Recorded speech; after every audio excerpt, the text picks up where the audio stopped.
चैतन्यं शाश्वतं शान्तं व्योमातीतं निरञ्जनं नादबिन्दुकलातीतं तस्मै श्री गुरुवे नमः।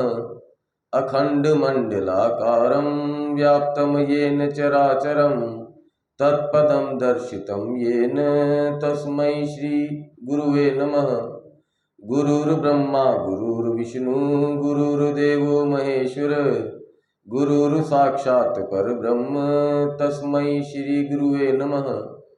ध्यानमूलं गुरुर्मूर्तिं पूजामूलं गुरोपदं मंत्रमूलं गुरोर्वाक्यं मोक्षमूलं गुरोः कृपा। यह तन विष की बेलरी गुरु अमृत की खान, शीश दिए सदगुरु मिले तो भी सस्ता जान। तीर्थ गए तो एक फल संत मिले फल चार, सदगुरु मिले अनेक फल कहत कबीर विचार। पाप कटे और दुख मिटे लेत राम का नाम, प्रेम मुदित मन से कहो जय जय सीताराम। श्री राम जय जय राम, श्री राम जय जय राम, श्री राम जय जय राम,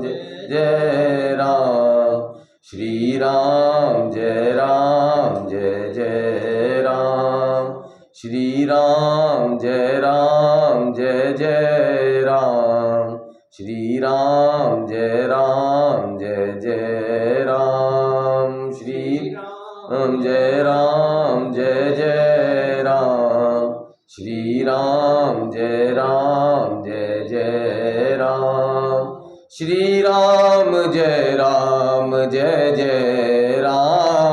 श्री राम जय जय राम, श्री राम जय जय राम, श्री राम जय जय राम, श्री राम जय जय राम, श्री राम जय जय राम, श्री राम जय जय राम, श्री राम जय जय राम, श्री राम जय जय राम। प्रेम से बोलिए सियापति रामचंद्र भगवान की जय। देखो, एक बात को धारण कर लो अपने मन में बड़े प्रेम से। ये जो दुनिया है ना, इसका नाम दुनिया इसीलिए है क्योंकि ये दो पलटी की है। जैसे दिन है तो रात है, भीतर है तो बाहर है, ऊपर है तो नीचे है, आगे है तो पीछे है, सुख है तो दुख है, जन्म है तो मृत्यु है, मान है तो अपमान है, लाभ है तो हानि है। कोई संत कहते थे कि अगर इस दुनिया में दो दो के जोड़े ना होते, एक ही होता तो इसका नाम दुनिया नहीं होता, इसका नाम इकनिया होता। और ये जो द्वैत है, ये जो दो दो के जोड़े हैं ना, इसमें संकट ये है कि इन दोनों में से हम एक को तो चाहते हैं, दूसरे को नहीं चाहते। ये कैसे संभव है कि आप सिक्के का एक पहलू चाहते हो और दूसरा पहलू नहीं चाहते हो? क्या आपको इतना नहीं मालूम कि आपके हाथ में सिक्का आया तो दोनों पहलू आएंगे, एक पहलू आ ही नहीं सकता? ये संभव नहीं है। तो हम सुख चाहते हैं, दुख नहीं चाहते हैं। या तो एक काम कर लो, अगर दुख नहीं चाहते हो तो सुख को भी चाहना बंद कर लो, तुमको दुख होना बंद हो जाएगा। या एक काम करो, अगर तुम सुख को चाहते हो, दुख को भी चाहने लगो तो भी तुमको दुख होना बंद हो जाएगा। नोट करो। देखो, सबसे बड़ी बात यह है कि यह जो जगत है ना, जगत, इसका अर्थ ही है जो गत हो रहा है, माने जो जा रहा है, माने जो छूट रहा है। हमारे यहाँ दो प्रकार का दुख है। एक, जो वस्तु प्राप्त नहीं है उसकी प्राप्ति की कामना करना, और जो वस्तु प्राप्त है वो मेरे पास बनी रहे ऐसी चेष्टा करना। और प्रकृति क्या करेगी? जो वस्तु है उसको छीन के ले जाएगी, और जो नहीं मिली हमको, जो हमारे भाग्य में है ही नहीं, वो हमको देगी ही नहीं। तो दोनों ही मामलों में दुख के सिवा हमारे हाथ में कभी भी कुछ नहीं लगेगा, लगता ही नहीं है, मैं तो जानता हूं। तो मिलना और बिछुड़ना, आना और जाना, ये जगत का स्वभाव है। आप कितना ही साधन कर लो, आपका साधन क्या मिर्ची का तीखापन दूर कर लेगा? एक सामान्य संसारी अगर मिर्च खाएगा तो उसको मिर्ची लगेगी ना। तो अगर कोई साधक है वो कहता है मैं खूब नाम जपता हूं, खूब साधन करता हूं, खूब भगवान से प्यार करता हूं, खूब सत्संग करता हूं, अगर वो मिर्च खाएगा उसको मिर्च नहीं लगेगी? हैं? अगर तीसरी मंजिल से गिरने पर किसी के हाथ पैर टूटते हो संसारी के, तो अगर कोई भक्त तीसरी मंजिल से गिरेगा तो क्या उसका हाथ पैर नहीं टूटेगा? टूटेगा। मालूम है क्यों? क्योंकि प्रकृति भेदभाव नहीं करती, वो सबको एक लाठी से हाँकती है। यहां छोटा हो, बड़ा हो, अमीर हो, गरीब हो, काला हो, गोरा हो, मोटा हो, पतला हो, संसारी हो या परमात्मा का भक्त हो, ये संसार जाना है तो ये जाएगा। जो वस्तु मिली है वो बिछड़ेगी, उसको पकड़ के रखने की कामना। जो वस्तु प्राप्त नहीं है उससे सटना, और जो प्राप्त है वो कभी मुझसे हट ना जाए, इस कामना को जो छोड़ देता है उसको जीवन में दुख अनुभूति होनी बंद हो जाती है। चलो सुनो, एक गीत सुनाऊं आपको। इंसान की ये जिंदगी आनी और जानी है, बन बन के बिगड़ना ही जीवन की कहानी है, जीवन की है। आज जहां खंडहर कल महल चौबारे थे, वीरान पड़े हैं जो रंगीन नजारे थे, रंगीन नजारे थे। मिल मिल के बिछड़ जाना लहरों की निशानी है, बन बन के बिगड़ना ही जीवन की कहानी है। अभी हंसता गाता था जो बैठ के अपनों में, बस आंख पलटते ही गुम हो गया सपनों में, गुम हो गया सपनों में।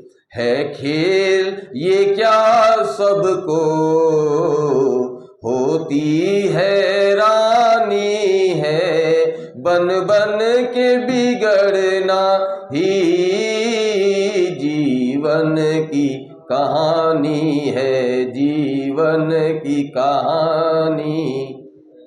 लोकेश चलो अब तो ये देश बेगाना है, हमको तो सनातन का निज धर्म निभाना है, निज धर्म निभाना है।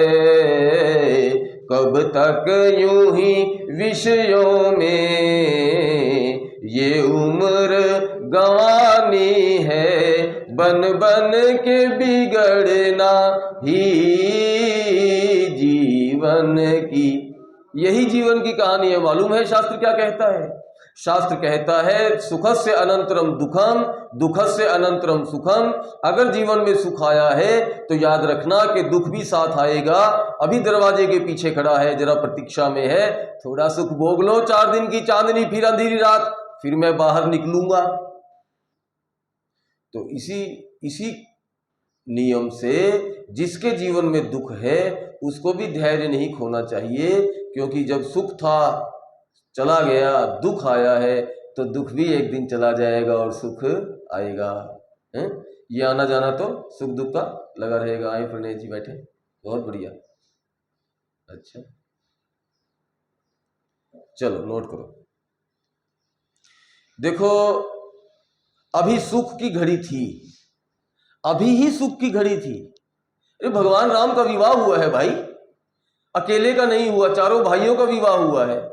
और जनकपुर का संबंध बन गया हमारे साथ, जनकपुर की कन्याएं आ गई हमारे घर, और एक नहीं चार आ गई, चारों सुंदर, और चारों अच्छे कुल परंपरा से पली बढ़ी, संस्कारी। लेकिन अभी सूरज निकल भी नहीं पाया था कि बसी बसाई दुनिया उजड़ गई। लक्ष्मण जी उर्मिला को त्याग आए। भरतलाल जी महाराज नंदीग्राम में रहते हैं तो मानवी जी से कम मिलेंगे मालूम है, 14 साल के बाद मिलेंगे। और शत्रुघ्न लाल जी तो भरतलाल जी की आज्ञा से अयोध्या का संचालन करते हैं।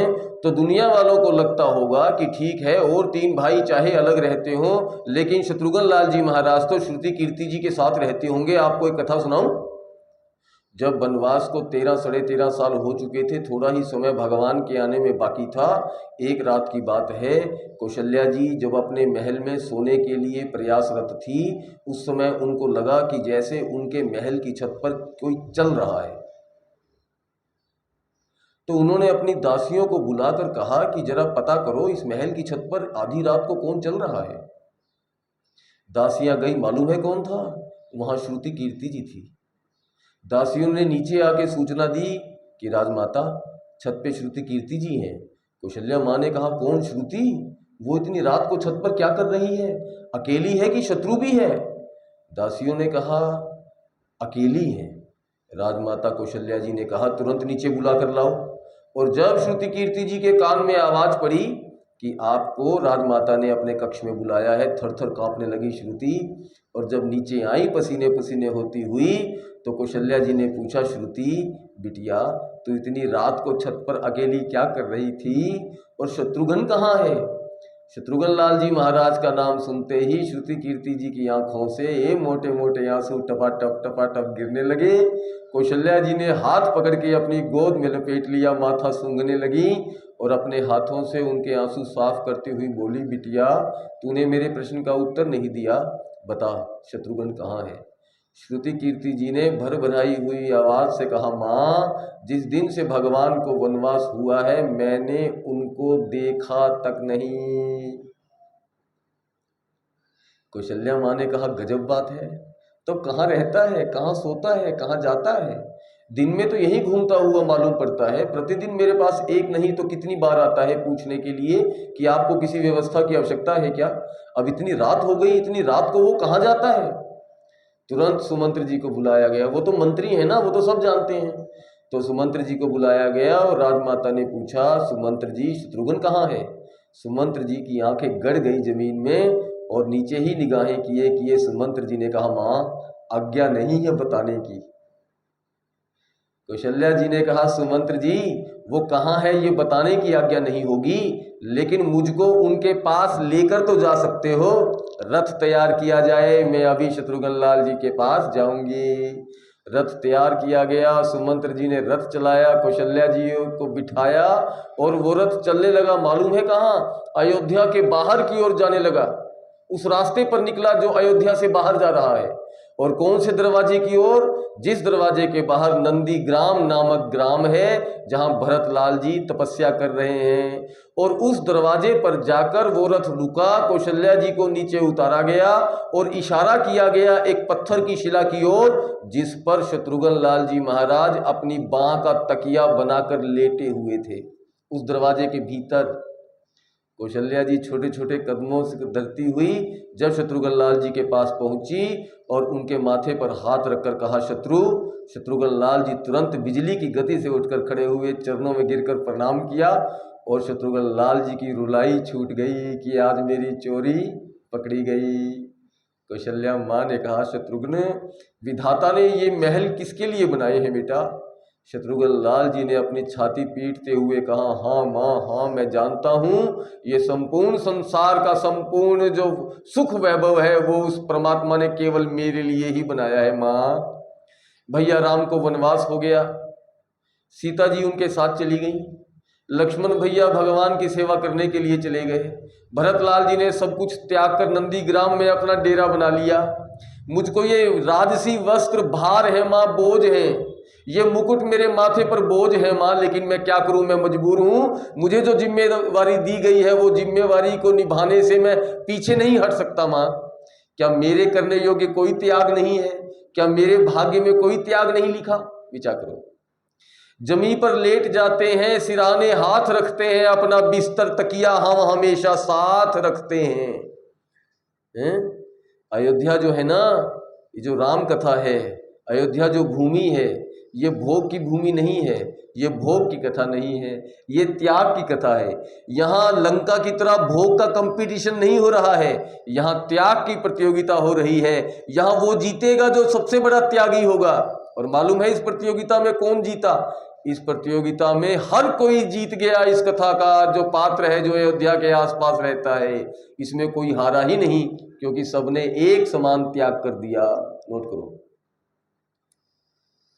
भगवान तो चित्रकूट में थे।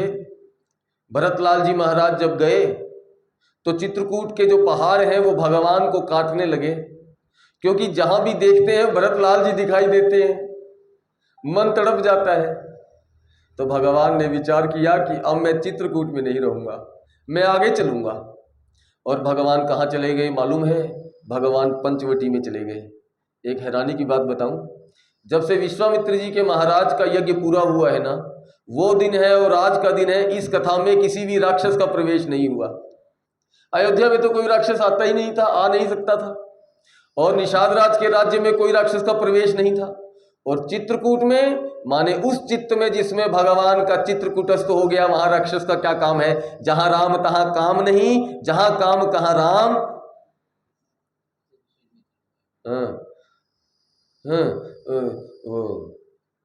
कबहू न रह सके रवि रजनी एक ठाम।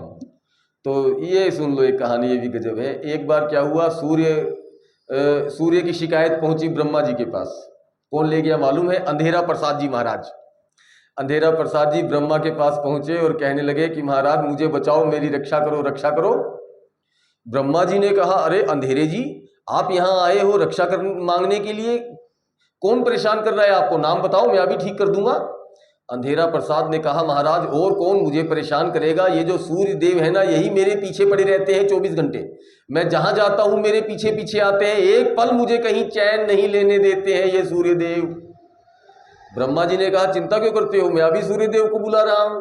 और जब सूर्य देव को बुलाया गया और ब्रह्मा जी ने सूर्य देव से कहा कि सूर्य देव आपकी शिकायत आई है, तो सूर्य देव ने कहा, ब्रह्मा जी किसने मेरी शिकायत की है, जरा उसको मेरे सामने बुला दो, मैं जरा उससे पूछूं कि मैंने उसको कहां परेशान किया, कब उसको परेशान किया।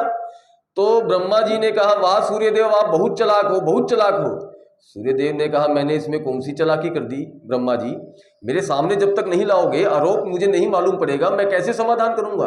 ब्रह्मा जी ने कहा, नहीं नहीं, वो जो है ना शिकायत करने वाला, वो आपके सामने आ ही नहीं सकता, वो अंधेरा है, अंधेरा, और अंधेरा कभी भी सूर्य के सामने आ नहीं सकता। तो सूर्यदेव ने कहा कि ब्रह्मा जी आप स्वयं विचार करो, जो मेरे सामने आ नहीं सकता, जो आज तक मेरे सामने कभी आया ही नहीं, उसको मेरे से कौन सी परेशानी हो सकती है? तो जैसे जहां सूर्य होता है वहां प्रकाश हो नहीं सकता, ऐसे ही जहां जहां राम होते हैं वहां काम आ नहीं सकता। लेकिन अब भगवान आ गए हैं चलते चलते पंचवटी में। जितना माया का खेल है सब पंचवटी में खेला जाएगा। मालूम है पंचवटी में क्या होगा? इसमें वासना आएगी, शूर्पणखा का सुंदर रूप बनाकर, होगी राक्षसी लेकिन लगेगी सुंदर। देखो, वस्तु है कुछ और दिखेगी कुछ। इसी में पहले जयंत आएगा जो सीता जी के पैर में चोट मारकर भाग जाएगा। इंद्र का पुत्र यहां पाप करने के लिए आएगा इसी पंचवटी में। इसी में मारीच आएगा जो है राक्षस, वो सोने का हिरण बनकर आएगा।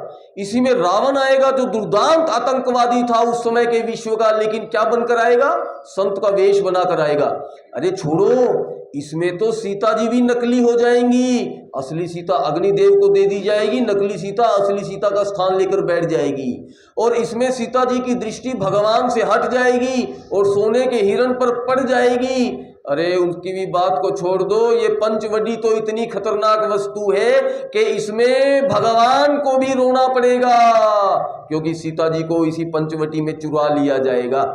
तो माया का जितना प्रभाव पंचवटी में होता है इतना कहीं नहीं होता। नोट करो। हाँ, अब आपको विचार करना है कि पंचवटी किसे कहा जाता है? ये तत्व पांचों का बना, देह सुंदर आपका, बनता बिगड़ता है यही नहीं कुछ बिगड़ता आपका। ये जो शरीर है यही पंचवटी है। इस दुनिया में बहुत पंचवटियां हैं। एक उड़ने वाली पंचवटी है, कोई तैरने वाली पंचवटी है, कोई सींग वाली है, कोई पूंछ वाली है, लेकिन सबसे कीमती पंचवटी जो है वो सबसे खतरनाक पंचवटी है। वासना का इतना प्रकोप पशुओं के जीवन में नहीं होता है। वो तो ऋतु काल का भोग करते हैं। जितना ज्यादा भोगी मनुष्य है उतना ज्यादा किसी योनि में भोग नहीं होता है। वासना का सबसे तीव्र प्रभाव जिस पंचवटी में होता है उस पंचवटी में इस समय हम और आप बैठे हैं। नोट करो। मालूम है, जो वस्तु जितनी कीमती होती है वो वस्तु उतनी ही खतरनाक भी होती है।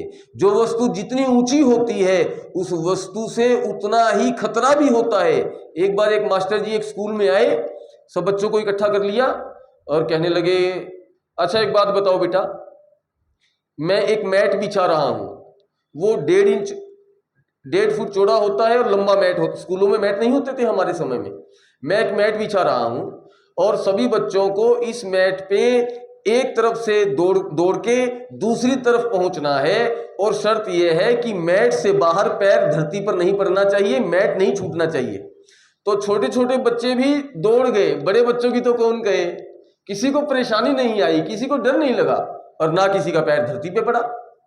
तो मास्टर जी ने सबको बिठाकर कहा, अच्छा बेटा एक बात बताओ, ये स्कूल की दीवार देखते हो, ये 10 फुट ऊंची दीवार है और मैट की चौड़ाई तो 1.5 फुट थी। इस दीवार की जो चौड़ाई है वो 1.25 फुट है, माने इससे चौड़ा है। अब बताओ आप में से कौन कौन बच्चा इस दीवार को यहां से लेकर वहां तक दौड़कर पार कर सकता है। छोटे छोटे बच्चे तो दुबक गए महाराज डर के मारे, लेकिन जो थोड़ी बड़ी क्लास के बच्चे थे उन्होंने पार किया, 2-4 ने, लेकिन दौड़ कर नहीं, धीरे धीरे चल चल कर पार किया। और अंत में मास्टर जी ने कहा, बेटा मेरी बात का जवाब देना कि अगर पहाड़ जितनी ऊंची दीवार हो और चाहे इससे भी और थोड़ी चौड़ी हो तो बताओ ऐसा कौन मनुष्य है जो उसको पार कर लेगा। तो बच्चों ने कहा कि मास्टर जी उसको दौड़कर पार करना तो दूर, उसको चलकर पार करना भी बड़ा कठिन है। उस पर तो कोई हिम्मत वाला अगर लेट कर धीरे धीरे घिसट घिसट कर पार कर ले तो ही बात बन सकती है। तो मास्टर जी ने कहा, बेटा आप अपने जीवन में जितनी ऊंचाई पर होते हो आपके गिरने का खतरा उतना ही ज्यादा होता है। इसलिए पशु नहीं गिरता, इसलिए पशुओं को पाप नहीं लगता।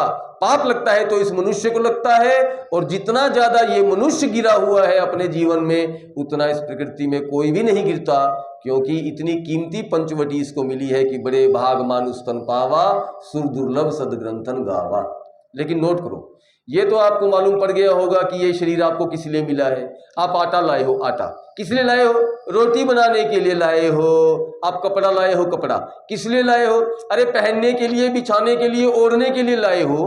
तो हम आपसे पूछ रहे हैं कि आप ये मनुष्य शरीर लेकर आए हो ना इस दुनिया में, तो किस लिए लाए हो। इस दुनिया में आपके पैदा होने से पहले भी कोई कम बोझ नहीं था। आपने आकर 60, 65, 70 किलो बोझ इस पर बढ़ाया ही है, कोई एहसान नहीं कर दिया इस दुनिया में आकर आपने दुनिया पर या पर उस परमात्मा पर। आपको कम से कम इतना तो पता होना चाहिए कि आप जब चले थे कहां जाने के लिए चले थे। अरे वहां तो चलो भैया, वहां तो जाओ। तो ये बात निश्चित है कि बड़े भाग मानुष तन पावा। क्यों? क्योंकि इस शरीर से परमात्मा की प्राप्ति हो सकती है।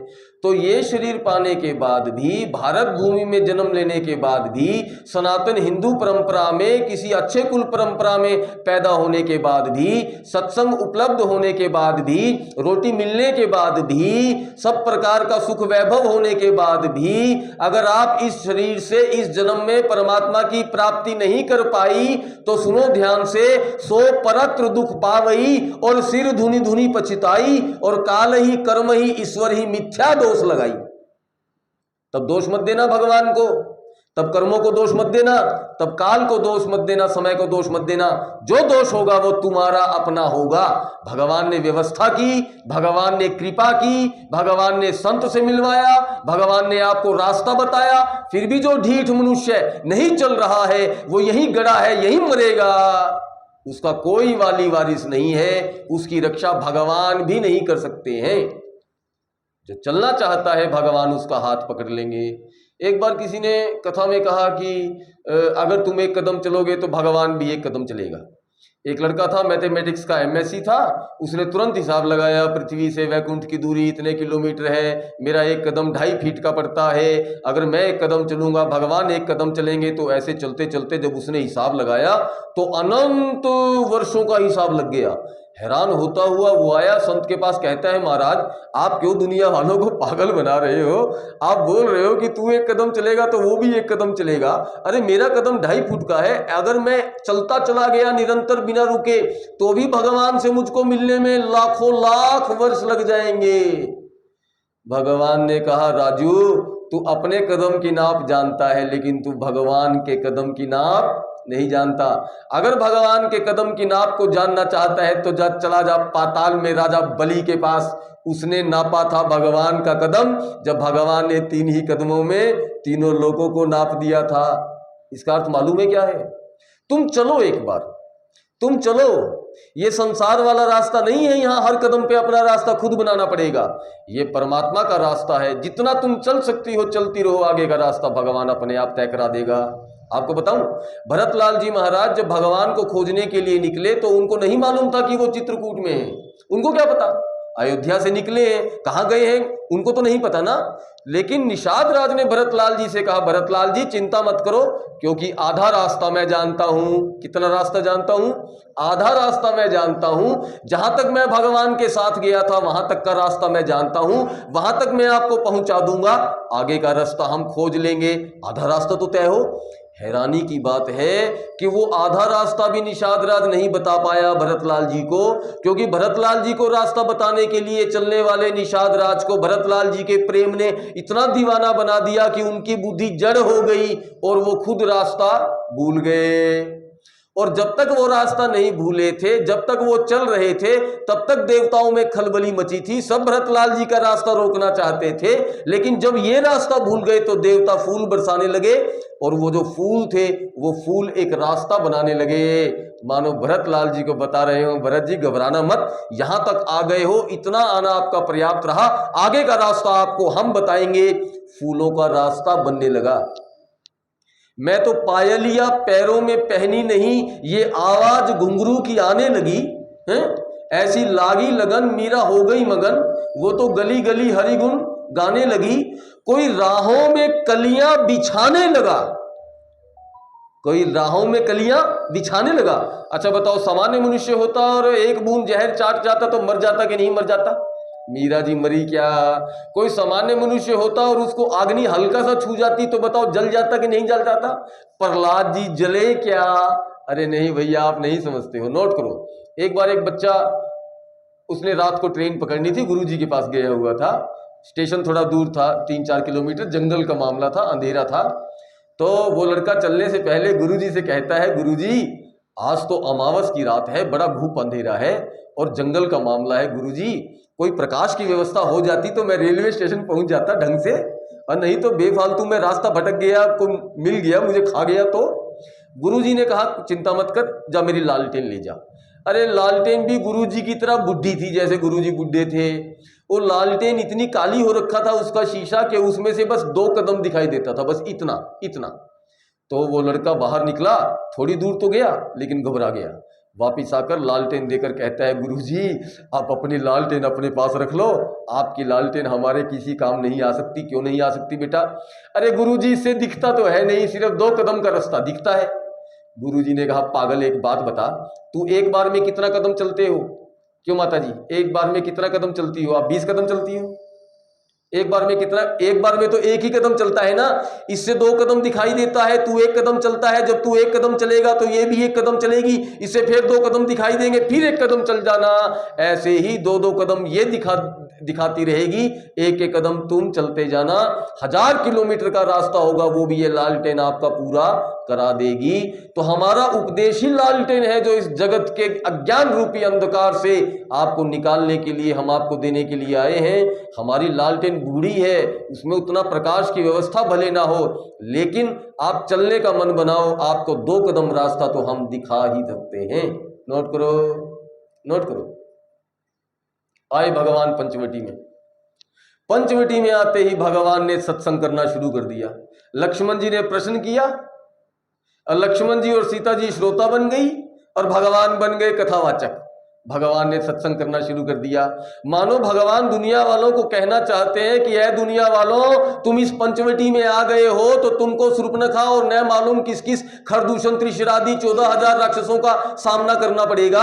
अगर तुम उन राक्षसों के द्वारा खाए जाने से बचना चाहते हो, अगर तुम दुख से बचना चाहते हो, अगर तुम कामादि दोषों से बचना चाहते हो, अगर तुम अपने माथे पर कलंक का टीका लगने से बचना चाहते हो, अगर अपने कुल का नाम ऊंचा करना चाहते हो, अगर भक्तों की लिस्ट में अपना नाम लिखवाना चाहते हो, अगर तुम मेरे प्यारे बनना चाहते हो, तो सुनो, इस देह में आने के बाद एक काम करना, सत्संग करना। सत्संग करना। देखो मुझे, मैं सत्संग कर रहा हूं, भगवान करके दिखा रहे हैं। पंचवटी में आया हूं तो सत्संग करूंगा, पंचवटी में सत्संग नहीं करूंगा तो फंस जाऊंगा, माया मुझको दबोच लेगी। और माताओं को यह भी नहीं पता है कि सत्संग किसे कहा जाता है। ढोल मंजीरे बजाकर और गाने बजाने को सत्संग नहीं कहा जाता है। संत का संग ही सत्संग है। हाँ, बिना संत संग के कोई सत्संग थोड़ी होता है। संत संग ही सत्संग है। दूसरी बात सुनो, हम कहते हैं महाराज हम टेलीविजन पे कथा सुनते हैं महाराज जी। अच्छा चलो सुनो, आपने ना कपड़े सुखाने हैं, और टेलीविजन में सीरियल आ रहा है, कोई फिल्म आ रही है और उसमें सूरज चमक रहा है। कहां चमक रहा है? कहां चमक रहा है? टेलीविजन में चमक रहा है। बाहर तो बरसात हो रही थी, बाहर तो बहुत ज्यादा उमस थी, टेलीविजन में सूरज चमक रहा था। तो अगर आप टेलीविजन के सूरज के सामने अपने कपड़े टांग दोगी, आपके कपड़े सूख जाएंगे क्या?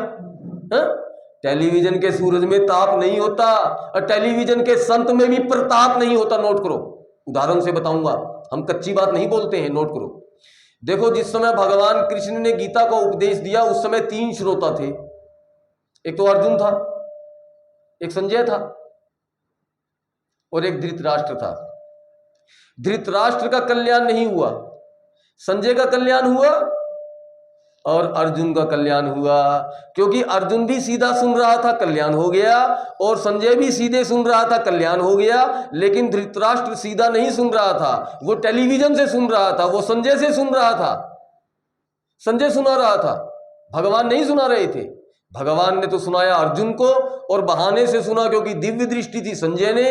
लेकिन धृतराष्ट्र ने सीधे संत से नहीं सुना, टेलीविजन से सुना, उसका कल्याण नहीं हुआ। नोट करो, नोट करो। अरे आपको पक्की बात बता रहा हूं। भगवान ने सत्संग शुरू किया। बड़ी हैरानी की बात है, सत्संग खत्म होते ही शूर्पणखा आ गई। लोग बड़े हैरान होते हैं, अरे महाराज सत्संग खत्म होने के बाद 2-4 मिनट तो रुकते, तुरंत तुलसीदास जी ने शूर्पणखा को क्यों भेज दिया स्टेज पर? अरे भैया, पढ़ाई पूरी होते ही परीक्षा आती है कि नहीं आती है? अब यहाँ शूर्पणखा आई है परीक्षा बनकर। अभी अभी सत्संग हुआ है ना, अब पता लगेगा कि कौन सच्चा सत्संगी है और कौन कच्चा सत्संगी है। आई शूर्पणखा, बड़ी सुंदर बनकर आई है, लगता है कामिनी ब्यूटी पार्लर से निकली है अभी अभी। क्या बात है महाराज। आई, भगवान को देखकर सोचने लगी, मेरे लायक तो नहीं है, लेकिन फिर भी काम चलाऊ हो सकता है, बात करके देखती हूं, अगर बात बन जाए तो। आई शूर्पणखा भगवान के पास और भगवान से कहती है, मुझसे शादी करेगा? तो भगवान ने बिना शूर्पणखा की ओर देखे, भगवान ने नहीं देखा शूर्पणखा को। अरे भगवान ने क्या नहीं देखा महाराज, शूर्पणखा को तीनों में से किसी ने नहीं देखा। मालूम है क्यों? ये शूर्पणखा वासना है, वासना। वासना सबसे ज्यादा आंख से प्रवेश करती है, आंख से। जिसने अपनी आंख को संभाल लिया उसका जीवन संभल गया, और जिसकी आंख नहीं संभलने में आई उसका जीवन बिगड़ गया। भगवान सीता जी की ओर देखते रहे, और सीता जी भगवान के चरणों की ओर देखती रही, और लक्ष्मण जी भगवान के मुख की ओर देखते रहे। किसी ने शूर्पणखा को दृष्टि नहीं दी। अरे बाद में एक बार ये बात आई, जब विभीषण को शरणागति मिली तो लोगों ने भगवान से कहा कि भगवान आपके यहाँ अंधाधुंध सरकार है, कोई कायदा कानून तो है नहीं। अरे विभीषण आया, विभीषण को आपने गले से लगा लिया और उसको कह दिया कि चल तुझे लंका का राजा बना दिया गया है, और आपने तब तक लंका जीती भी नहीं थी। जब आपसे पूछा गया कि अभी आपने लंका जीती नहीं है, आपने पहले ही इसको लंका का राजा बना दिया। जैसे इसकी बुद्धि पलट गई है आज, अगर कल को रावण की भी बुद्धि पलट गई और वो भी इसकी तरह आपकी शरण में आ गया, तो लंका तो आपने विभीषण को दे दी, रावण को क्या दोगे? तब आपने कहा था चिंता मत करो, मेरा भाई भरत अयोध्या में बैठा है, मैं भरत को भी वन में बुला लूंगा। अगर रावण मेरी शरण में आया तो जैसे मैंने विभीषण को लंकेश बनाया है, मैं रावण को अवधेश बना दूंगा। तो आप रावण जैसे दुष्ट को अवधेश बना सकते हो, तो इस बेचारी शूर्पणखा ने ही ऐसा कौन सा पाप कर दिया? अरे उससे शादी मत करते, उससे विवाह मत करते, उसकी इच्छा की पूर्ति मत करते, कम से कम उसको एक नजर देख तो लेते। क्या वो आपकी दृष्टि की भी अधिकारिणी नहीं थी? भगवान ने कहा मेरा एक नियम है, मैं अगर चाहूं तो भी मैं शूर्पणखा की ओर देख नहीं सकता, क्योंकि सीता जी हैं भक्ति और शूर्पणखा है आसक्ति। जिसके अंतःकरण में भक्ति होती है उस पर से मेरी दृष्टि कभी हटती नहीं है, और जिसके अंतःकरण में आसक्ति होती है, जिसके मन में शूर्पणखा का नंगा नाच चलता है, वो लाख मेरा नाम पुकारे, मेरी दृष्टि उस पर कभी पड़ती नहीं है। नोट करो, नोट करो, अपना गला बिठा लेना चिल्ला चिल्ला कर। जब तक परमात्मा के चरणों में प्रेम नहीं होगा और संसार से न्यूनाधिक वैराग्य नहीं होगा, जाओ तुम्हारी सारी पुकार झूठी है। नियम है परमात्मा का, उम्रें बीत जाएंगी तुम्हारी, फिर भी चलो जितना कर सकती हो करती रहो। अब क्या करें महाराज? तो शूर्पणखा गई, भगवान से कहती है कि मैं बहुत समय से इस जंगल में कुंवारी घूम रही हूं, जबकि शादीशुदा है। विद्युंजिहा इसके पति का नाम था, रावण ने ही इसको विधवा बनाया था, विद्युंजिहा को मार दिया था। शूर्पणखा कहती है मैं बहुत दिनों से कुंवारी घूम रही हूं। तो भगवान ने सीता जी की ओर देखते देखते शूर्पणखा से कहा कि तेरा भाई नहीं है क्या, तेरे पिता नहीं है क्या, तू खुद क्यों घूम रही है? क्यों नहीं अपने भाई से कहती, पिता से कहती, वो तेरा लगन करा देंगे। लेकिन बिल्कुल 2024 की लड़की थी, अपनी मर्जी से शादी करना चाहती थी। तो शूर्पणखा ने कहा देखो जी, हाँ या ना में जवाब दो, हमसे ज्यादा खींचतान मत करो, बोलो हमसे विवाह करोगे? तो भगवान ने कहा देखो बात ऐसी है कि मैं तो हूं शादीशुदा और मैं तो शादी कर नहीं सकता क्योंकि मेरी तो हो चुकी, लेकिन वहां मेरा छोटा भाई बैठा है, वो कुंवारा है, उससे बात कर लो। और इस बात पे सबने भगवान पर इतना आरोप लगा दिया कि बताओ भगवान भी झूठ बोल गए। अच्छा बताओ लक्ष्मण जी कंवारे हैं क्या? मालूम है लक्ष्मण जी को वो मनुष्य कंवारा नहीं मानता जो मनुष्य लक्ष्मण जी की देह पर दृष्टि रखता है। और भगवान कहते हैं कि मैं देह के नाते से नहीं, मैं मन के नाते से कहता हूं, मैं बुद्धि के नाते से कहता हूं। जिसकी बुद्धि अनछुई होती है, जिसका मन संसार से को छूता नहीं है, वो कंवारा ही होता है। लेकिन चलो एक और बात सुन लो। एक बार क्या हुआ, दो दोस्त थे रामू और श्यामू, और घूम रहे थे गांव में, और रास्ते में हलवाई जी की दुकान दिखाई दे गई। जब हलवाई जी की दुकान दिखाई दे गई तो दोनों के मुंह में पानी आ गया। रामू ने श्यामू से कहा यार श्यामू, जलेबी खाने का बड़ा मन कर रहा है, तो तेरे पास पैसे हैं क्या? श्यामू ने कहा बेटा हमारे पास कहाँ से पैसे आए, हम तो जन्म से ही ठन ठन गोपाल हैं, क्यों मेरा मजाक उड़ाता है? लेकिन मेरे पास दिमाग है, अगर तू मेरे हिसाब से चलेगा तो मैं तुझको जलेबी खिला दूंगा। तो रामू ने कहा बता क्या करना है? तो श्यामू और रामू ने आपस में कुछ योजना बना ली और दोनों अलग अलग दुकान में घुसे। श्यामू पहले घुसा, हलवाई जी को कहता है हलवाई जी 5 रुपए की जलेबी देना, और वहां जाकर बैठ गया। रामू बाद में आया और कहता है कि हलवाई जी 5 रुपए की जलेबी हमको भी दे देना, और रामू वहां बैठ गया। और श्यामू फटाफट जलेबी खा गया और हाथ धो के दुकान से बाहर निकलने लगा। हलवाई जी ने तुरंत आवाज लगाई, ओ श्यामू ओ जलेबी खाई है, पैसे दे। तो श्यामू कहता है यार बड़े तुम तो बेईमान आदमी हो, मैं जब दुकान में आया पहले तुमको 5 का नोट दिया, बाद में मैंने तुमसे जलेबी मांगी। तू तो झूठा आदमी है एक नंबर का, मुझसे 2 बार पैसे लेना चाहता है। हलवाई जी ने कहा रे कितना झूठ बोल रहा है, तू काउंटर तक आया ही नहीं, तू तो सीधा वहां जाके बैठ गया, तूने मुझको पैसे कब दिए? जब दोनों में अच्छी खासी तू मैं होने लगी और 2 4 5 हम आप जैसे लोग भी वहां इकट्ठे हो गए, तो वो रामू जलेबी जो खा चुका था वो वहीं से आवाज लगा कर कहता है, ओ हलवाई जी ए श्यामू के 5 रुपए के झगड़े में मेरा 10 का नोट मत भूल जाना। हलवाई जी ने सोचा कि दिए तो इसने भी नहीं है, लेकिन अगर मैं कहूंगा कि तूने भी नहीं दिए तो ये जो सब पंचायत इकट्ठी हुई है ना, ये कहेगी कि 2 आदमी झूठ थोड़ी ना बोल सकते हैं, इसका मतलब हलवाई तेरे ही मन में बेईमानी आ गई। तो उसने कहा अरे तुम्हारे 10 रुपए मुझको याद है जी, चुप बैठो, बीच में क्यों बोलते हो, तुम्हारे 10 रुपए हैं मेरे पास, चिंता मत करो। बस उसके इतना कहते ही रामू उठा, हाथ धोए, भीड़ के बीच में घुस गया और शामू का हाथ पकड़ के कहता, भाग यहां से भाग, तेरे पैसे मैं दे दूंगा। हलवाई जी आपके पास मेरे 10 रुपए है ना, 5 रुपए मेरे काट लो, 5 रुपए इसके काट लो, चल शामू चल, पैसे देकर खाने चाहिए, झूठ बोलता है तू। ले आया पकड़ के बाहर। और वहीं हमारे अशोक जैन जी भी थे, वो पंचायत में पंच थे, सबसे बड़े आदमी शहर के। इन्होंने सोचा भी पता लगाना चाहिए कि असलियत क्या है। ये पीछे पीछे आए और 2-4 दुकान जब चली गई तो दोनों को पकड़ के कहते हैं, शामू देख अब यहाँ कोई नहीं है तेरे मेरे सिवा, अब तू मुझे सच सच बता, तूने हलवाई जी को पैसे दिए थे क्या?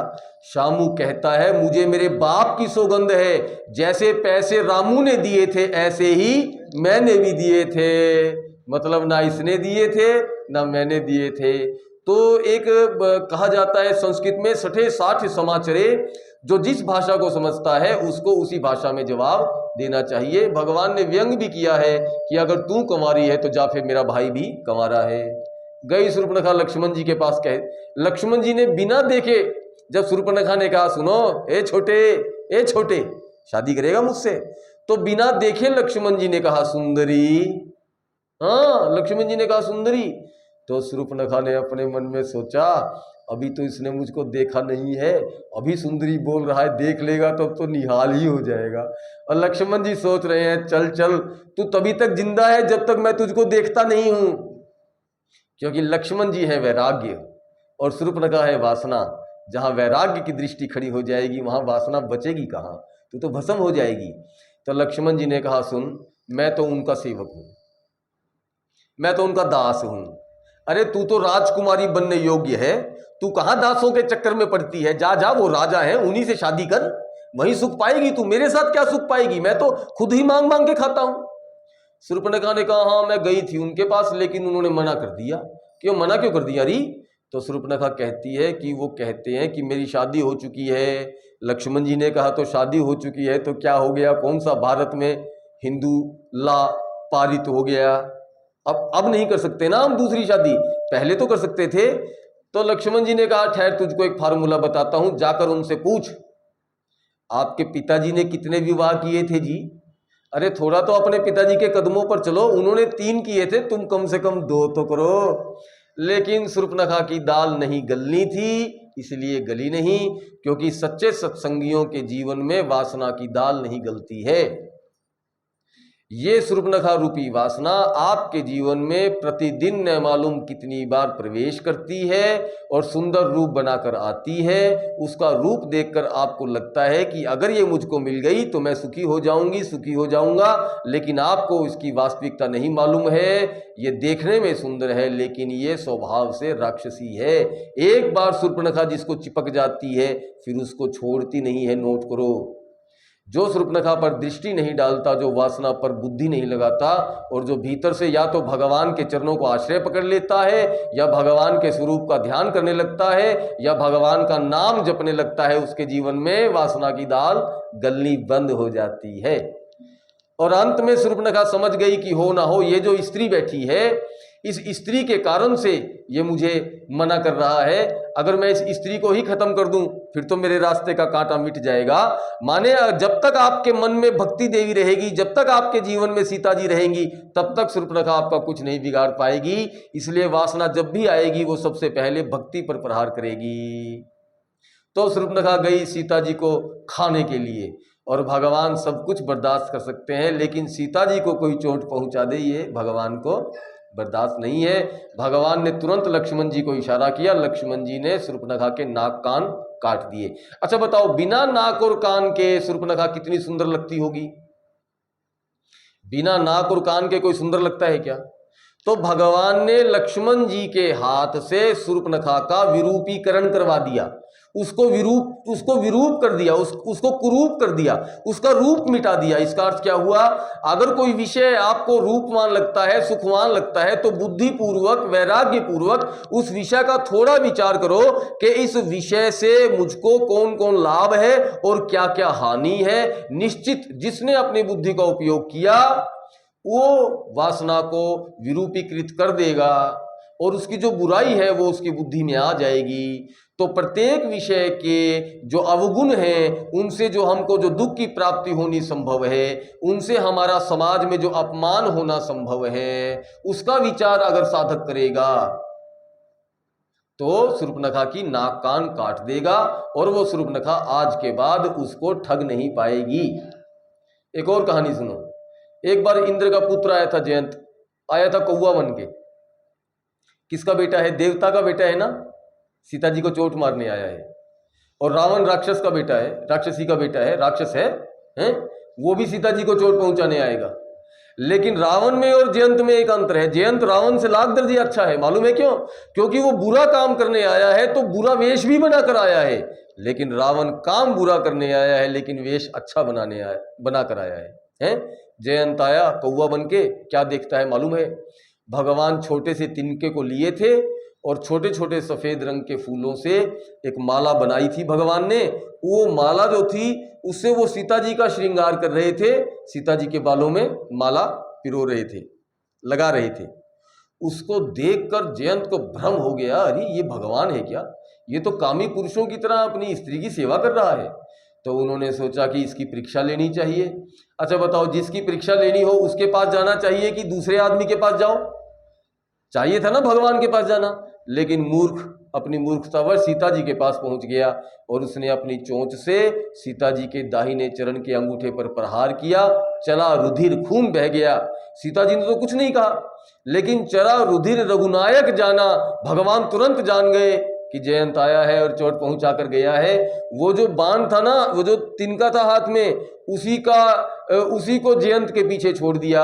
और जयंत जब पीछे मुड़ के उस तिनके को देखता है तो जयंत को वो तिनका नहीं दिखता, काल दिखता है, काल ब्रह्म बाण दिखता है। अब जयंत दौड़ा गया ब्रह्मा जी के पास, दादाजी मुझे बचाओ, मुझे बचाओ।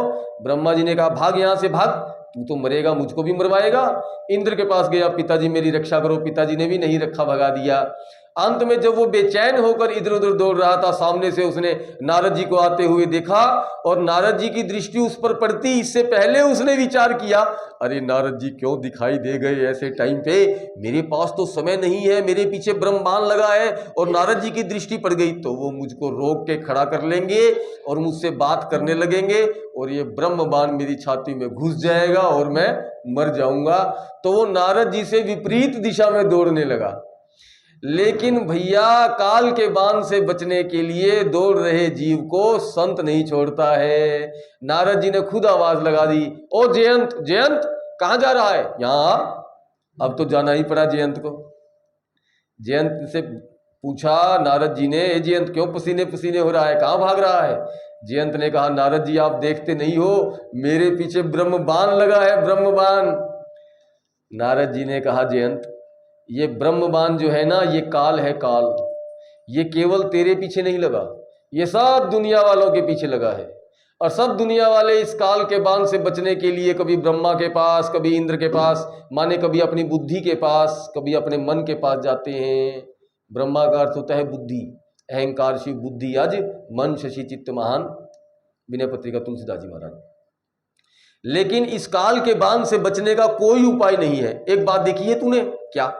तो जितनी स्पीड से दौड़ता है ये बाण भी उतनी तेजी से चलता है। अब देख, तू मेरे पास खड़ा है ना, देख बाण चल रहा है क्या? जब उसने पीछे मुड़ के देखा तो वो बाण एक ही जगह पर सर्र सर्र सर्र कर रहा था, आगे नहीं आया। ब्रह्मा जी ने कहा, तू इस बाण से तेज दौड़ सकता है क्या? ये बाण तुझे मारने नहीं, तुझे डराने आया है। अगर ये मारने आया होता तो कभी का घुस जाता तेरे अंदर। अगर तू इस बाण से बचना चाहता है तो चला जा उन्हीं के चरणों में जिसका ये बाण है। आप गया जयंत वापिस और सीता भगवान के चरणों में गिरा, लेकिन उल्टा गिरा। तो सीता जी को दया आ गई, सीता जी हंसने लगी, है कितना बच्चा है, पागल है, इसको तो भगवान के चरणों में गिरना भी नहीं आता। भगवान, सीता जी ने उसको उठाकर सीधा कर दिया, उसका सिर भगवान के चरणों में रख दिया। भगवान ने वो तिनका पकड़ा और जयंत की एक आंख को फोड़ दिया। मालूम है, हम भी एक आंख फोड़ते हैं। हाँ, हमारा काम है एक आंख फोड़ देना। हमको कितने साल हो गए आंख फोड़ते हुए मालूम है? बहुत साल हो गए। हाँ, जो अच्छा साधक मिलता है हम उसकी एक आंख फोड़ देते हैं, नोट करो। अगली कहानी सुनो, आपको स्पष्ट कर देंगे, ठीक है। थोड़ा क्लिष्ट पड़ेगा लेकिन कोई बात नहीं, आप आए हो समझने तो समझ लो भैया, फिर न मालूम जिंदगी बहुत छोटी है, हम आपसे मिले ना मिले कहाँ चले जाएं हम। तो एक बार क्या हुआ महाराज, भगवान आ गए थे बामन बनकर बलि के दरबार में। जब भगवान बलि के दरबार में आए छोटे से बनकर, तो बलि ने तो संकल्प लेने के लिए जल का पात्र मंगवा लिया, लेकिन शुक्राचार्य क्योंकि भगवान को पहचान गए थे, इसलिए शुक्राचार्य ने सोचा कि बलि को मना कर दूं, और जब मना किया तो बलि मानने को तैयार नहीं हुआ। तो शुक्राचार्य, वो जो पात्र होता है उसकी टोंटी से पानी निकलता है, शुक्राचार्य उस पात्र की टोंटी में जाकर छिप गया, और भगवान ने वो पात्र हाथ में लिया था और भगवान उसको टेढ़ा कर रहे थे, लेकिन पानी निकल नहीं रहा था। जब तक पानी नहीं निकलेगा तब तक संकल्प नहीं होगा, बिना संकल्प लिए मैं दान नहीं लूंगा, और मुझे बलि का उद्धार करना है तो पानी तो निकलना ही चाहिए। तो भगवान ने टूटी में झांक कर देखा तो समझ गए कि इसमें शुक्राचार्य जी महाराज फंसे हुए हैं।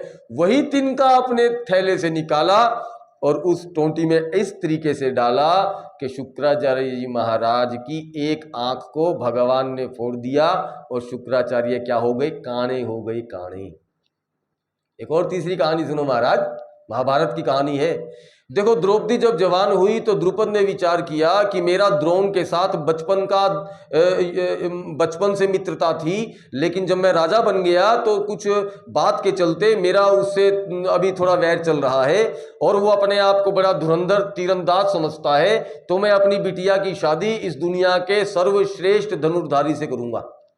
तो बड़ी विचित्र शर्त रखी गई द्रौपदी के विवाह के लिए। गगनचुंबी महल की छत के भीतर कोई तीर लगाया गया है, उस तीर में एक मछली फंसाई गई है, ऊपर कोई मोटर वोटर इस तरीके से लगाई गई है कि वो तीर बड़ी तेजी से घूमता है, और तीर घूमता है तो वो मछली भी बड़ी तेजी से घूमती है। और शर्त यह है कि इस मछली की आंख में तीर मारना है, वो तीर कहीं दूसरी जगह नहीं लगना चाहिए, सीधा आंख में लगना चाहिए, और इतनी गति से लगे कि आंख में लगते ही तीर रुक जाए, जो नीचे वाली आंख है उसमें तीर लगे, ऊपर वाली आंख नहीं फूटनी चाहिए। मछली को अंधा नहीं करना है, मछली को काना करना है। और तीसरी शर्त क्या है, जहां मारना है वहां देखना नहीं है, जहां देखना है वहां मारना नहीं है। कथा कहती है कि सभी ने मारने का प्रयास किया, लेकिन कोई भी मछली की आंख को भेद नहीं पाया, और अंत में अर्जुन आया भगवान के चरणों को छूकर, भगवान की मंत्रणा लेकर, और एक सोने की परात लाया, उसमें उसने घी डाला, घी, और जब उस घी में झांक कर देखता है तो न केवल वो मछली दिखाई देती है, उसकी आंख भी स्पष्ट दिखाई देती है। अर्जुन ने तुरंत अपना धनुष गांडीव उठाया और नीचे देखते हुए जो ऊपर धनुष छोड़ा तो वो तीर सीधा आंख में जाकर लगा और रुक गया। द्रौपदी उठी और उसने अर्जुन के गले में वरमाला डाल दी। मालूम है क्या मतलब है इस बात का? नोट करो। देखो, सबके पास दो प्रकार की दृष्टि होती है, सुमति और कुमति, आपको पहले बताया है। इसी को अलग प्रकार से समझना है आप। मन ही मछली है, जो मछली है ना, मन ही मछली है। राम भगति जल मम मन मीना, तीक्ष्ण जी महाराज का है, राम भगति जल मम मन मीना, मन ही मछली है। सबके मन के पास दो प्रकार की दृष्टि होती है, एक अधोमुखी दृष्टि होती है, एक ऊर्ध्वमुखी दृष्टि होती है, एक संसारोन्मुखी दृष्टि होती है, एक परमात्मोन्मुखी दृष्टि होती है, एक बहिर्मुखी दृष्टि होती है, एक अंतर्मुखी दृष्टि होती है, एक वासनानोमुखी दृष्टि होती है, एक उपासनानोमुखी दृष्टि होती है। एक दृष्टि होती है जो उसको बंधन में डाल देती है, और एक दृष्टि होती है जो उसको बंधन से मुक्त कर देगी। अधोमुखी संसारोन्मुखी पापमयी दृष्टि को फोड़ देना, वासना वाली दृष्टि को फोड़ देना, और परमात्मा वाली दृष्टि को छोड़ देना, यही काना बना देना है। जो अपने अंतःकरण रूपी स्वर्ण की परात में घी भर देगा, घी माने स्नेह, संस्कृत में स्नेह को घी कहा जाता है, स्नेह माने प्रेम। जो अपने मन को पवित्र करता हुआ उसको परमात्मा प्रेम रूपी घी से भर देगा, स्नेह से भर देगा, जब वो अपने अंतःकरण में झांक कर देखेगा तो उसको अपनी इस मन रूपी मछली की वो अधोमुखी दृष्टि एकदम स्पष्ट दिखाई दे जाएगी।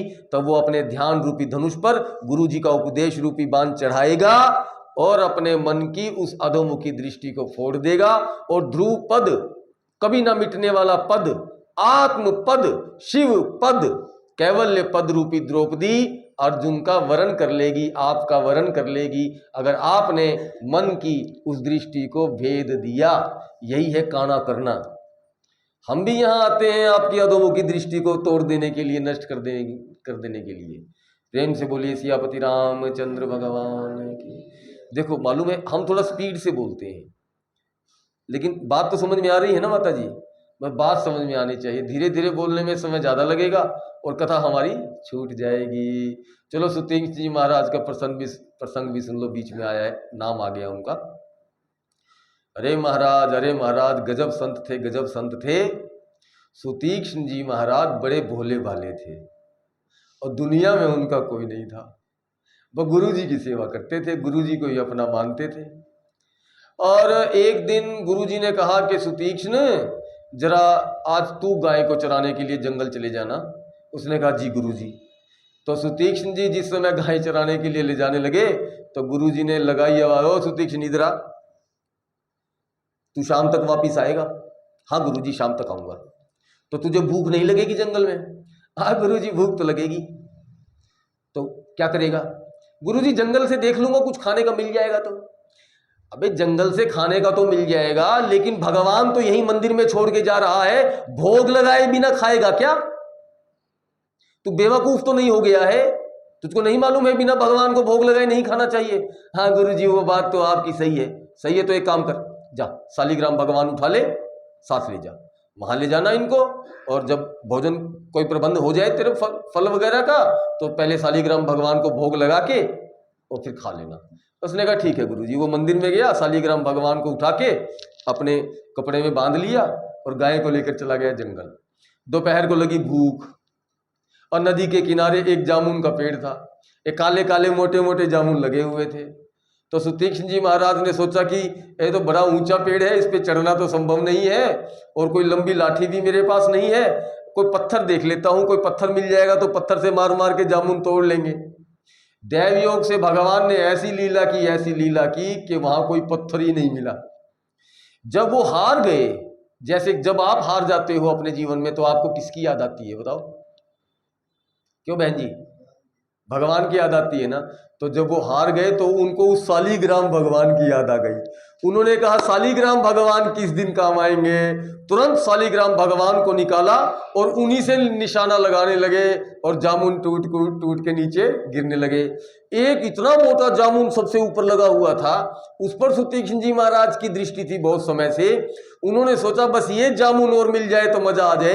एक निशाना लगाया उस जामुन की ओर, वो जामुन तो टूट के सुतीक्ष्ण जी महाराज की गोद में आ गया, लेकिन बेचारे शालिग्राम भगवान टहनी से टकराकर नदी में गिर गए। आप सुतीक्ष्ण महाराज को काटो तो खून नहीं। अरे रे रे रे गजब हो गया, शालिग्राम भगवान डूब गए, शालिग्राम भगवान डूब गए।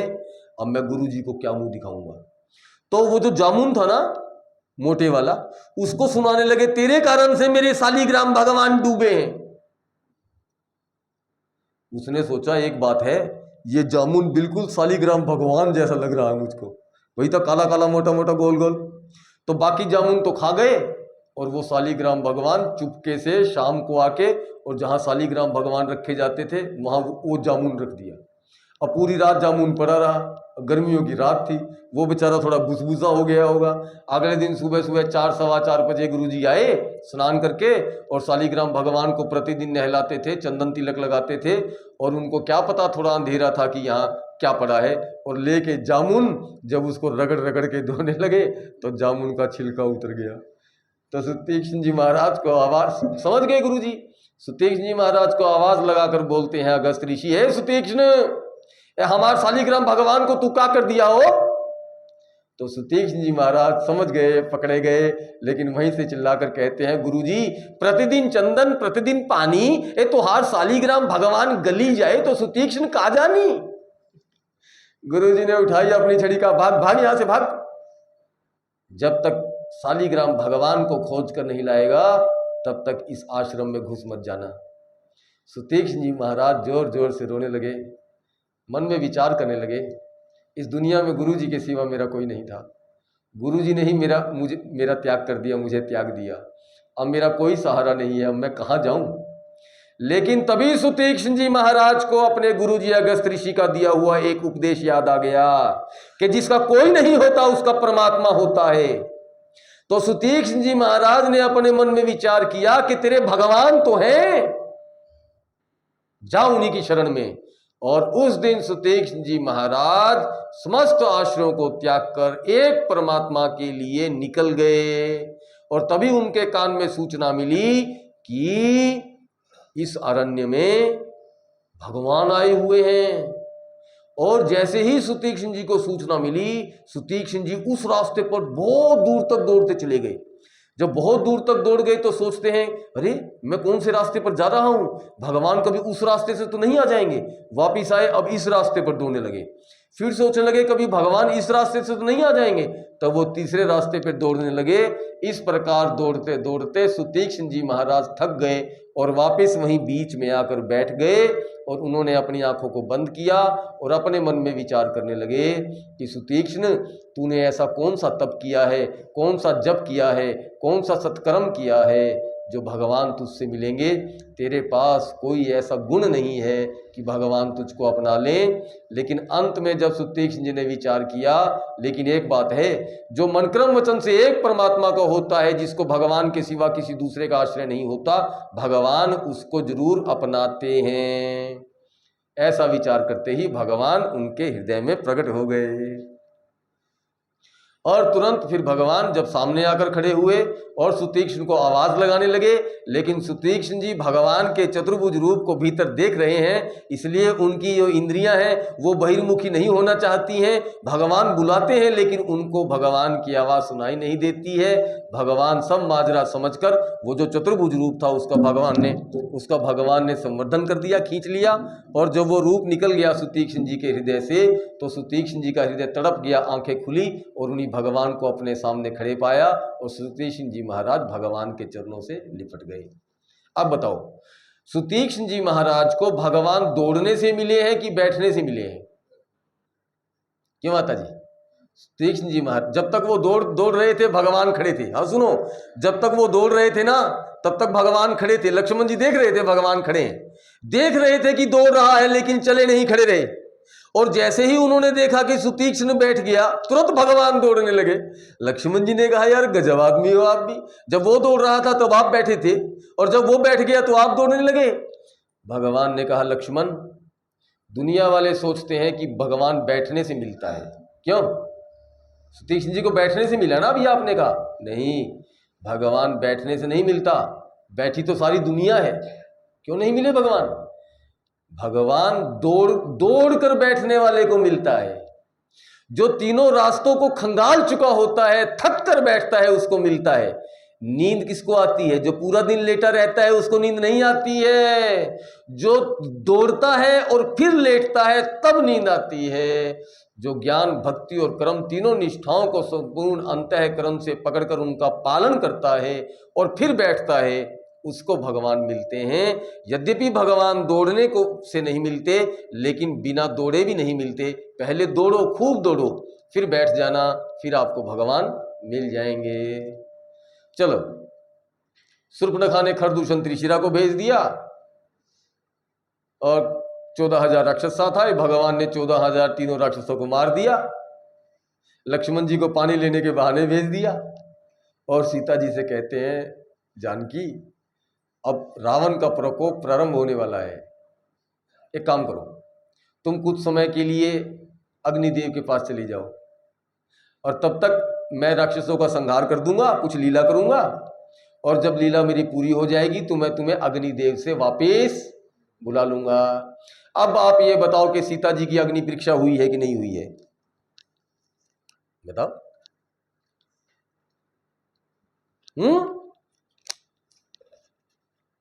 अरे पिसड्डी बताती नहीं है हैं?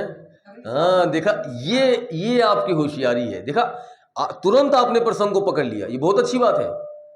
देखो हुआ क्या, असली सीता जी को दे दिया गया है अग्नि को, नकली सीता को बिठा दिया गया है। अगर असली भक्ति होती, असली भक्ति को रावण ले जाता तो रावण का कल्याण हो जाता। रावण का नाश इसलिए हुआ क्योंकि वो नकली भक्ति के चंगुल में, वो नकली को असली समझ बैठा। जैसे आप लोग भी नकली भक्ति को असली समझ कर बैठी हो। क्यों है? अब वो नकली को ले गया। जब भगवान रावण को मारेंगे तो कौन सी सीता को निकालेंगे, असली को कि नकली को? नकली को। तो नकली सीता को अग्नि में प्रवेश करवा के अपनी असली सीता को निकाल रहे हैं भगवान, और दुनिया वाले माथा पीट रहे हैं। अग्नि परीक्षा हो गई, औरतों को तो हमेशा परीक्षा देनी पड़ती है। रामायण की प्रतियां जला दी गई हैं इस चक्कर में कलकत्ता में। बोलो, अरे मालूम है नहीं, कहानी सुनकर उन पर मनमाना अर्थ दुनिया वाले लगाते हैं। अरे पूछो ना उसका अर्थ क्या है, ऐसा क्यों हुआ, तो संत बताएगा आपको क्यों हुआ, आपका भ्रम दूर हो जाएगा। वहां नकली सीता को बिठा दिया। एक बात बताऊं, असली सीता की दृष्टि तो भगवान से कभी हटती ही नहीं थी। असली भक्ति संसार पे दृष्टि क्यों डालेगी। और उधर जब रावण को भड़का दिया गया तो वो गया मारीच के पास और कहता है, मामा आज तुझसे काम आ गया मुझको। मारीच तो घबरा गया। मारीच ने कहा, भांजे क्या, आज तो मैं मारा गया। रावण की शक्ल देख ली। रावण ने कहा, मामा एक काम है, ऐसा ऐसा कार्यक्रम बनाया है, तू चलकर माया मृग बन जा, मैं बाबा जी बन जाऊंगा, तू राम लखन को बहकाना, मैं सीता को हर लाऊंगा। तू तो माया का मृग बन जा, मैं बन जाऊंगा बाबा जी, तू राम लक्ष्मण को बहका के दूर ले जाना, मैं सीता को उठा लाऊंगा। अरे मारीच ने कहा, रावण हरना है तो निज दोष हरो, निज नारी हरना ठीक नहीं। सुन, तू उनको नहीं जानता है, मैं उनको जानता हूं। जब वो इतने से थे ना, छोटे से, जब वो खेल के धनुष बाण से खेलते थे, तब मैंने उनको देखा था। उन्होंने मुझको सरकंडा मारा था, सरकंडा, और मैं आसमान में 7वें आसमान पर जाके उड़ गया और मैं मॉरिशस में जाके गिरा। मॉरिशस का नाम मारीच शीश से पड़ा है, जहां मारीच गिरा था उसको आज मारीच शीश मॉरिशस कहा जाता है। अब तो वो बड़े हो गए हैं, असली धनुषबान हैं। हाँ, अगर मैं जाऊंगा वो मुझको मार देंगे। रावण ने कहा, अच्छा मामा एक बात बताओ, अगर तू नहीं जाएगा तो नहीं मरेगा क्या। अपनी तलवार वो रिवाल्वर रखने वाले हल्का सा कुर्ता ऐसे हिला देते हैं और सामने वाला समझ जाता है रिवाल्वर दबा है, हाथ जोड़ के दे देते हैं सारा कैश।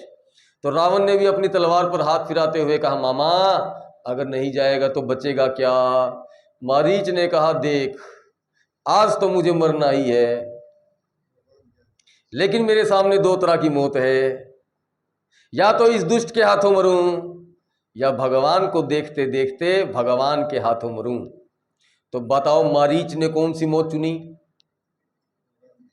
और आप कौन सी मौत चुनोगे। मालूम है, मरना या नहीं मरना ये आपके हाथ में नहीं है, लेकिन कैसे मरना ये आपके हाथ में है। कैसे जीना ये आपके हाथ में नहीं है जी, लेकिन कैसे मरना ये आपके हाथ में है। बोलो, संसार की अंधी गलियों में वासना के कुत्ते बनकर जीभ लपलपाते हुए, पूंछ हिलाते हुए, माथा घिसटते घिसटते, दुख द्वंद में रोते कलपते, छाती पीटते हुए मरना चाहते हो, या भगवान का नाम जपते जपते, गुनगुनाते, हंसते मुस्कुराते, नाचते हुए मरना चाहते हो। बोलो। हाँ? अरे मारीच तो राक्षस था माता जी, बहन जी, मारीच तो राक्षस था। उस राक्षसों ने भी चुन लिया। हम तो मनुष्य कहलाते हैं, हमको तो चुनना ही चाहिए आज ना। मैं रावण से नहीं मरूंगी, मैं तो राम से मरूंगी। आया सोने का हिरण बनकर। वहां तो नकली सीता थी, नकली सीता की दृष्टि तो सोने के हिरण पर पड़ती ही थी। एक बात बताऊं, अभी तक सीता जी को एक बार भी नहीं पता है कि दुख किस चिड़िया का नाम है, लेकिन जिस दिन से उनकी दृष्टि सोने के हिरण पर पड़ी, उस दिन से जब तक वो जमीन में समा नहीं गई, लव कुश को पालना नहीं मिला, लेकिन उनको सुख नहीं मिला। बताओ, वो जो सोने का हिरण था वो नकली सोना था कि असली सोना था। नकली सोना था। अरे भैया, सीता जी की दृष्टि तो नकली सोने पर पड़ी थी, तब उनको इतना दुख हुआ। आपकी दृष्टि तो असली सोने पर है, महाराज आपका क्या हाल होगा। और बताऊं आपको, सोना दो प्रकार का होता है। जिसके पास ये वाला सोना होता है, उसके पास ये वाला सोना नहीं होता। और इस सोने में ज्यादा आनंद है, इस सोने में कोई आनंद नहीं है।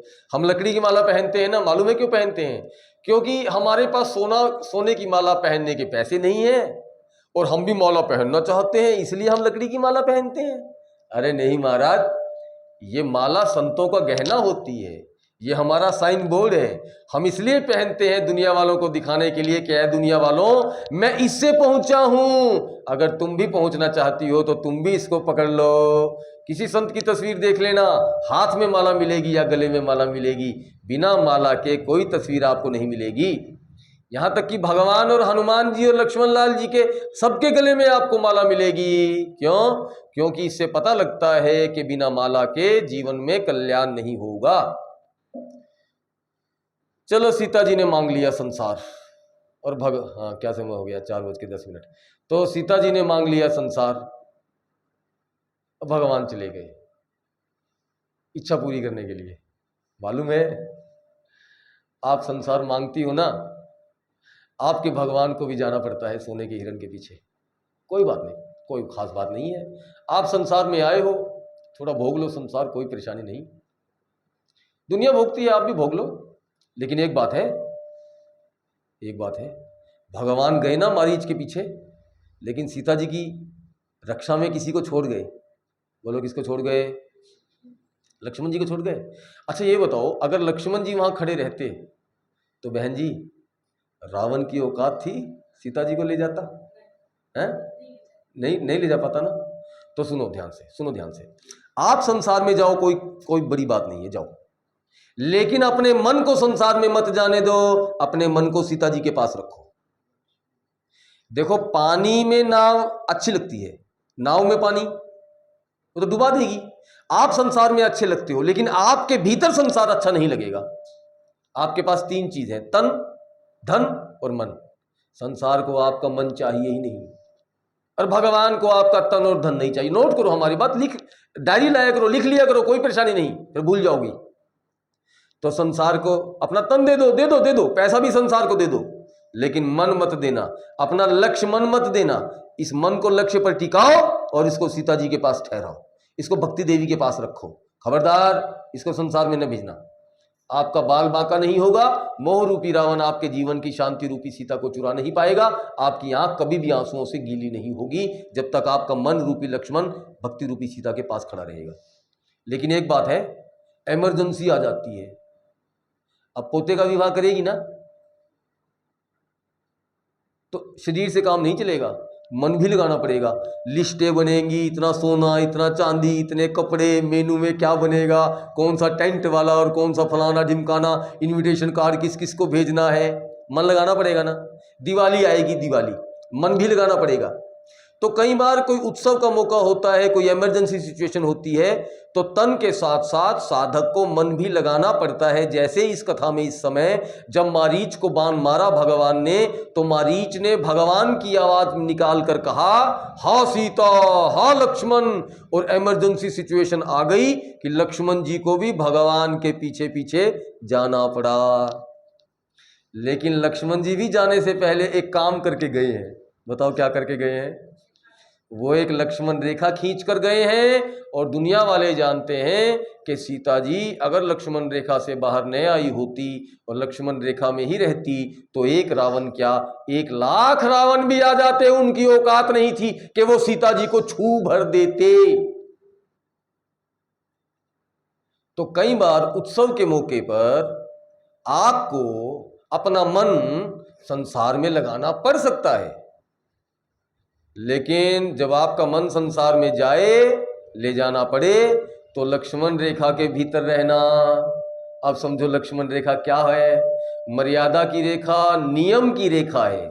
ये नियम की रेखा है। उदाहरण पकड़ो, मैं आपसे कह रहा हूं कि अगर आप 10 रोटी खाती हो और उसके 4 टुकड़े करती हो, तो 40 टुकड़े रोटी के बदले में कम से कम 40 माला भगवान का नाम जपो। एक माला जपने में आपको पौना मिनट लगता है, तो 3 मिनट में आपकी 4 माला हो जाएगी और 30 मिनट में आपकी 40 माला हो जाएगी। अरे पहाड़ जैसे 24 घंटे के दिन में जो 2-2 घंटे टेलीविजन में, 2-2 घंटे मोबाइल में, 8-8 घंटे सोने में और 2-2 घंटे चौक चौराहों पर बकवासबाजियों में निकाल देती हो बातचीत करने में सहेलियों से, पड़ोसनों से, तो कम से कम आधा घंटा तो 24 घंटे में भगवान के नाम को दो।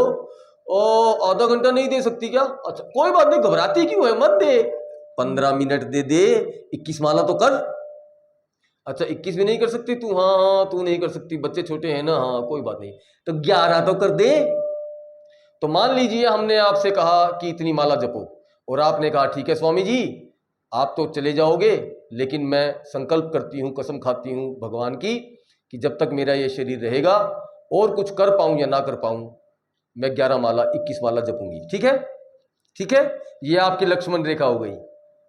अब मैंने नियम बनाया 21 माला का, और मैं जपता हूं 200 माला, आपका भाव बन गया, और सुबह माला लेके बैठती हो और थोड़ा संसार से ध्यान हटा लिया। बहुएं हैं, बहुएं अपने आप काम करेगी। पहले दूध वगैरह के लिए टोकती थी, बाद में आपने विचार किया छोड़ मुझे क्या जरूरत है टोकने की, जब मैं मर जाऊंगी तब भी इसी ने संभालना है, तो मैं तो भगवान के नाम में लगी हूं, मैं क्यों। तो खुश हो गई, तेरी सास कहाँ है उसको ये बात समझा दूं। तो आप 20 की जगह 200 माला जपती थी, लेकिन जब पोते की शादी आई ना, तो अब आप 200 माला तो नहीं जप पाओगी ना 4-5 दिन। तो मेरे कहने का भाव यह है कि यद्यपि आप सामान्य दिनों में 200 माला जपती थी, लेकिन घर में कोई उत्सव का मौका आ गया, लक्ष्मण जी को भी मारीच के पीछे जाना पड़ा, तो भी लक्ष्मण रेखा से बाहर मत निकलो। वो जो तुमको नियम दिया गया था 11 माला का 21 माला का, वो जरूर पूरा होना चाहिए, चाहे पूरी दुनिया में आग लग जाए। जब तक मौत नहीं आ जाएगी तब तक वो नियम मत छोड़ना। रावण कुछ नहीं बिगाड़ पाएगा आपका, रावण कुछ नहीं बिगाड़ पाएगा आपको, मैं आपको लिख कर दूंगा।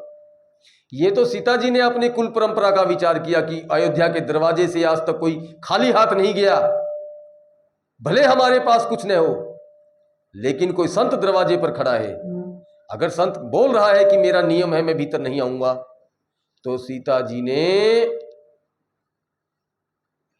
लक्ष्मण रेखा को भंग, लेकिन सीता जी ने लक्ष्मण रेखा को भंग करके इन दुनिया वालों को एक रहस्य बता दिया, एक संकेत दे दिया कि मैं दुनिया वालों को बताना चाहता हूं, दुनिया वालों देखो मैं लक्ष्मण रेखा का उल्लंघन किया तो मेरा क्या हाल हो गया।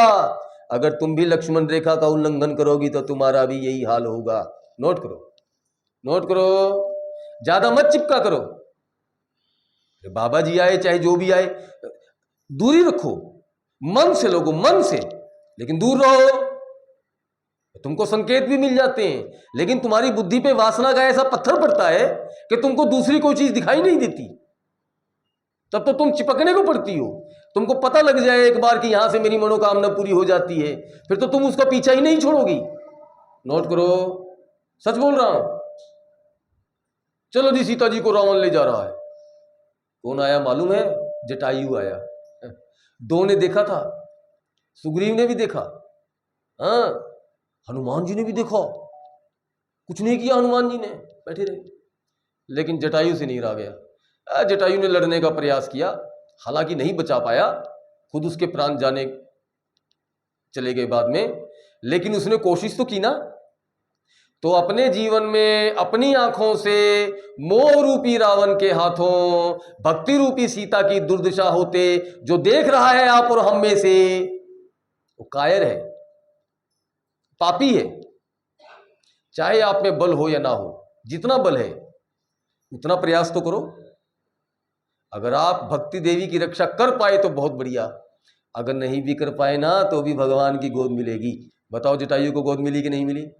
और जब जटायु रो रहे थे ना, रो रहे थे, मरने से नहीं रो रहे थे, यूं रो रहे थे, हाय हाय, ना तो मैं सीता जी की रक्षा कर पाया और ना मैं सीता जी का संदेश भगवान तक पहुंचा पाऊंगा, क्योंकि मेरे प्राण जा रहे हैं। और तो भी भगवान आए और उनका सिर लेकर अपनी गोद में रख लिया। जब जटायु को स्पर्श मिला, जटायु ने आंखें खोली, अपने आप को भगवान की गोद में पाया, तो रोता हुआ जटायु तो हंसने लगा।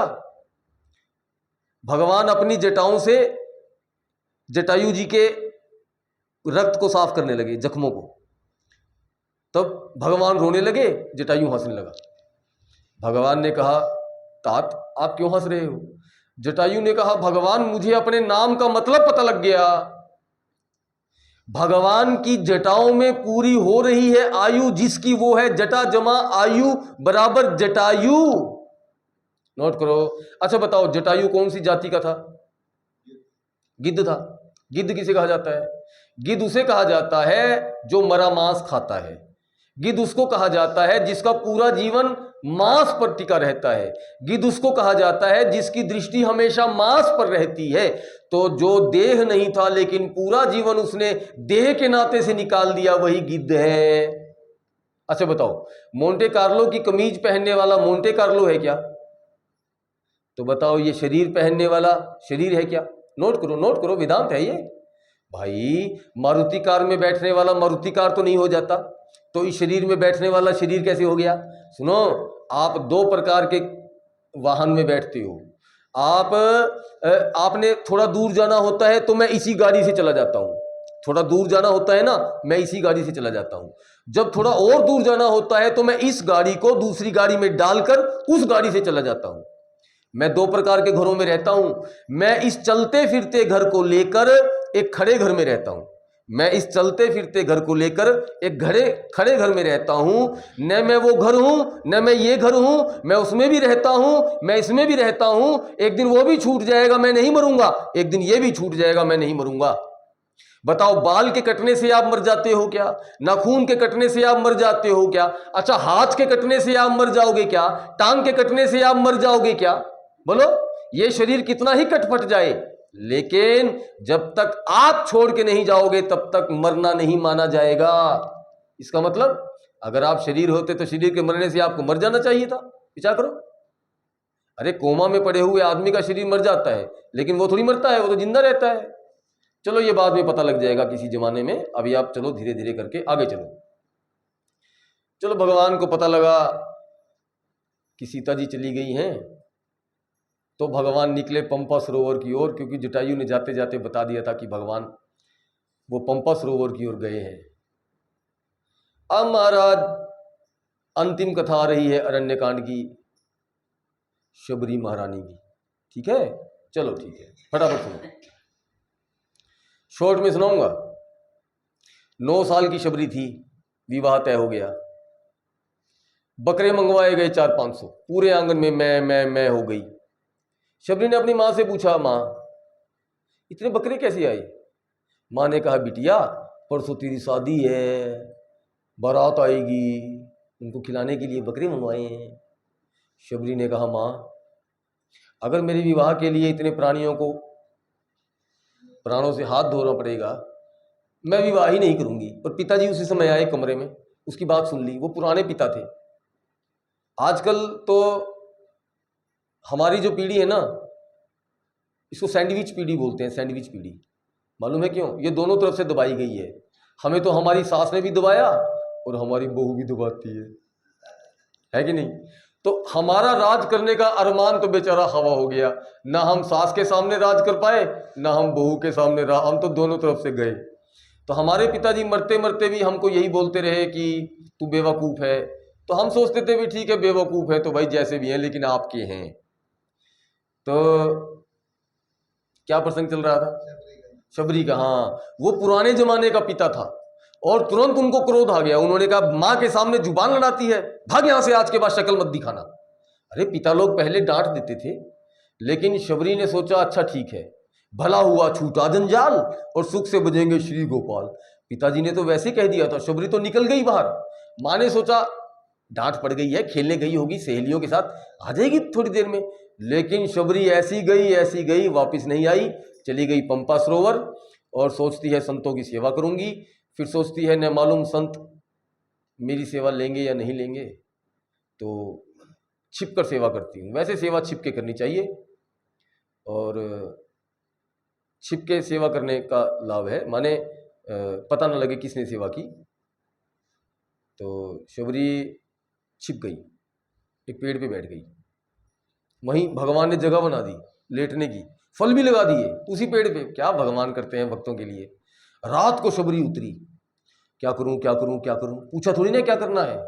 तो उसने देखा कि एक तरफ फूल वो पड़ी थी, छोटे छोटे दोने, उसमें फूल थे सूखे। अच्छा, ये संत लोग ना सुबह सुबह पूजा करते होंगे ना भगवान की, तो वो उसके लिए रखे हैं। तो सब आश्रमों, कुटिया जितनी थी आश्रम थे, सबके दोने उठाए एक एक करके और सूखे फूलों को एक तरफ कर दिया और उसमें ताज़ा फूल तोड़ तोड़ के 4-4 5-5 रख दिए। लेकिन अभी तो बहुत रात पड़ी है, अभी सोना ठीक नहीं है, और कोई सेवा करती हूँ। तो देखा मटके पड़े हैं, तो ये बढ़िया बात है। संत लोग पानी पीते होंगे ना, एक एक मटका उठा ले जाती है, पंपा सरोवर का जल भर के वापिस रखती है। अभी भी बहुत समय बच गया। तो उसने देखा कहीं पत्ता गिरा है, कभी कहीं कांटा गिरा है कहीं, तो शबरी ने विचार किया झाड़ू लगा देती हूँ, संत लोग यहाँ से निकलेंगे ना तो उनके पैरों को कष्ट नहीं होगा। अब उसने सोचा कि झाड़ू कहाँ से लाऊं। फिर उसने विचार किया झाड़ू तो टहनियों की बन सकती है, लेकिन आवाज़ होगी, झाड़ू लगती है सर सर आवाज़ नहीं होगी।